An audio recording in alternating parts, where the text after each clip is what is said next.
Going on vacation? Let's take a look at some tips for taking better vacation photos.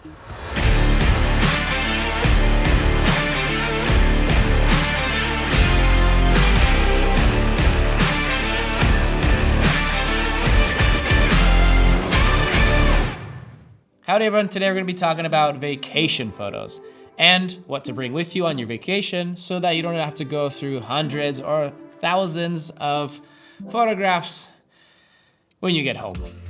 First, let's talk about what you need to bring. What you bring depends on how far you're traveling and how much you want to carry with you. Now, if you're driving, it's easier to bring more stuff because it can easily fit in the car, well, depending on how big your car is. But if you're flying and you only have hand luggage that has to meet certain weight and size requirements by the airline, you're a bit more limited. Now, you have to consider if really each piece of camera equipment is something you need. Now, make sure that you have your camera ready to go. And if you need to travel light, choose a basic lens that covers everything you plan to take pictures of. And don't forget extra memory cards and chargers.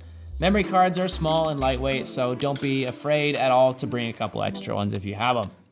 Now, before you go on vacation, make sure you check to see what outlets that place has, so you don't need to bring any special adapters. Now, if you're worried about losing your pictures, you can also bring an external hard drive for backing up your photographs. And bring a tripod if you want. If you know you're going to need one, bring it. But for me personally, it's just extra weight that you might not even need. Now, we've got our gear.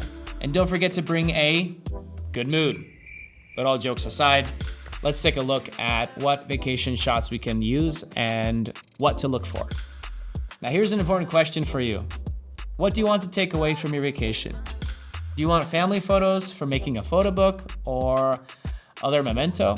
Do you want to capture the overall feeling of your vacation destination and display your photos? If you mainly want to take pictures of your kids, etc., or capture moments on vacation, you're probably heading to different destinations than a photographer who wants to capture the local culture. Now, for family photos, there's a key ingredient. Always be ready, especially when photographing kids. You want them to be spontaneous and not pre-planned. And even if you wanted to have them pre-planned, you're probably out of luck because the kids are not gonna have that. Like I said, pose photos do not suit kids anyway, since most kids hate standing in one place and waiting for their parents to take a picture. It's better to catch them in their natural environment, which is playing, laughing, teasing each other, or even crying. It's those natural and raw emotions and reactions that are the magic when it comes to photos of children. Now, don't waste your time with pose photos of your kids in front of churches, castles, or by the water, etc. When it comes to these photographs, and when you're actually going to want to view them several years down the road, you're always going to want to come back and remember that special emotion or when something went wrong that really captured that moment, and that's something that's going to stay with you forever. Now, landscape and nature shots first come to mind. Whether you're vacationing near your home or heading across the border, you can discover beautiful landscapes and views. These include mountain panoramas or photos from the top of a mountain with a view of the entire surrounding area. Or you can take a series of photos from the path leading to the summit.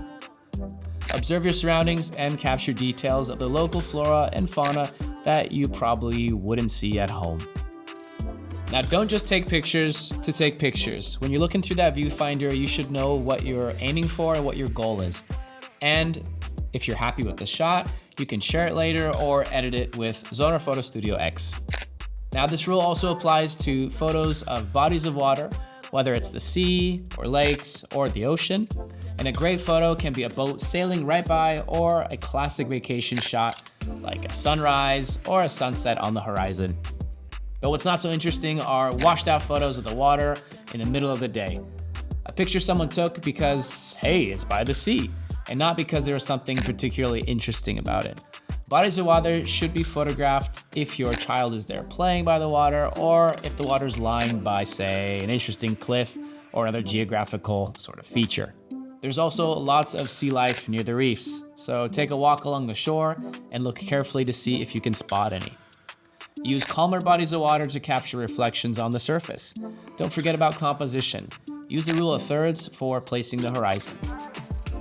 Now, something to really keep an eye out for is if you're traveling to places with a rich history, especially the local architecture. For example, on vacation in Albania, one of our planned stops was the city of Berat. a UNESCO World Heritage Site, and the city made it onto our itinerary just because of its history and architecture. Now, if you enjoy visiting and photographing historical sites, check if there are any UNESCO World Heritage Sites or other areas of interest in the destination you plan on going to before you actually go. Now, there are many ways to get architectural photography, but talking about them would make up its own video. And if it's something that you guys are interested in though, let us know in the comments below so that we can plan a video for that. But for now, let's just cover a couple of tips on that. If you're somewhere with a view, be sure to get photos of the city as a whole. And if you want to get a specific building like a church or castle, just make sure that you don't cut off its top. With tall buildings, it can be a bit difficult to get the whole building unless you have the right lens. Now be sure to capture details of the buildings, whether it's the facade, walls decorated with statues and other details, or if you're lucky enough to find a historical building next to a modern skyscraper, take photos of the two side by side and capture architectural contrast. Speaking of skyscrapers, try getting a photo of the hustle and bustle of the city reflected in their windows. Now, a city is going to be linked to the people that live there. Just be careful when you're taking pictures of them because many of them won't appreciate it and they probably won't like it. So it's a really good idea to ask permission first. If you get permission, great, you're good to go. By photographing the locals, you capture the local culture and customs, whether it's old ladies in Italy making pasta on the street, fishermen on the coast, or vendors in the market, or just generally capturing the hustle and bustle of a city street. If you want to try something really interesting, try documentary photography or a series that tells a story, whether it's at the market, pasta making, or a series about street artists. Now let your imagination run wild. You never know what you might find, and it's great just to be present and really just kind of take images or the scenery as it presents itself to you. This can be an event like a carnival or parade, and you might never actually get the opportunity again, and you'll capture not only the local customs, but also cultural traditions that are very unique to that area. Different details like local food, market products, freshly caught fish, and fishing nets also relate to the local culture. So basically, you want to take pictures of everything, but it's better to think of it like you're shooting on film and you only have a limited amount of film that you can take pictures with. This in itself avoids needing to sort through hundreds of photos after you get back, or trying to take a video that you can later edit in Zoner Photo Studio X. So that's it for this video.